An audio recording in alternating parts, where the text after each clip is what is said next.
Well, let's go to ABC News contributor, former FBI agent Brad Garrett, to join us now for some insight onto this unusual domestic terror threat. Brad, so what keeps you up about these guys, about these fringe conspiracy theories? What's your biggest concern? That some of them might become violent, and in fact have in the past, Terry. I mean, anybody that's attracted to sort of what you and I might define as extremist thinking, in other words, locking onto things like there's this cabal made up of Democrats, of movie stars, people like President Clinton, Hillary Clinton, et cetera, are part of this huge sex trafficking ring. And that he would go, well, that's just crazy. But they lock onto it because in their mind, it gives them sort of a tangible end game. In other words, you get rid of this cabal, which obviously doesn't exist. But if you get rid of it, then life would be better.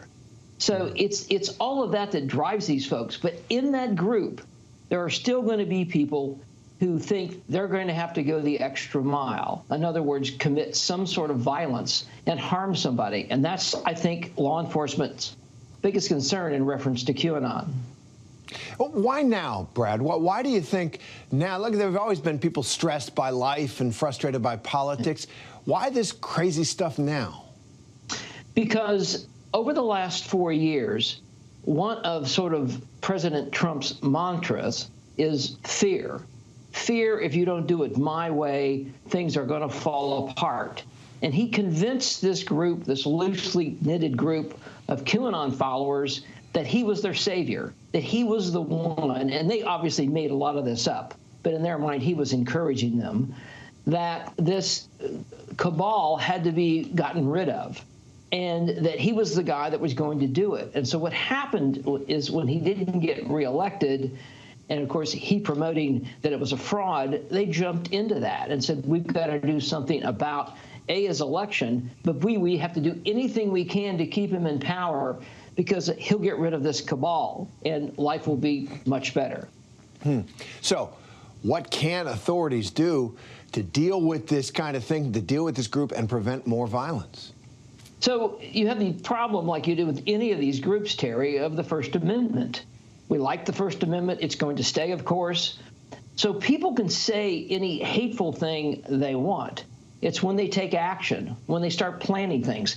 This goes to any group, of course, whether it's a militia, whether it's some version of Timothy McVeigh. It doesn't really matter. You can say whatever. But as those steps build that you're going to go harm somebody, harm an event, harm a building, whatever it might be, then law enforcement can step in. Of course, the problem is, will law enforcement know that? Will they be there as you are planning this? And of course, the answer is sometimes yes, sometimes not. Just like tracking school shooters, mass shooters, etc. If you can't get in front of them, chances are you're not going to stop them.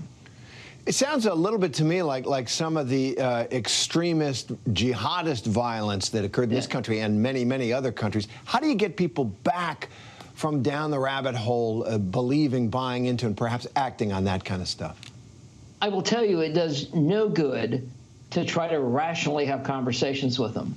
If you look at this, Terry, from the model of a cult, go to a Jim Jones, David Koresh, et cetera, obviously a different format as far as what they're focused on, but people leave groups because they become disillusioned.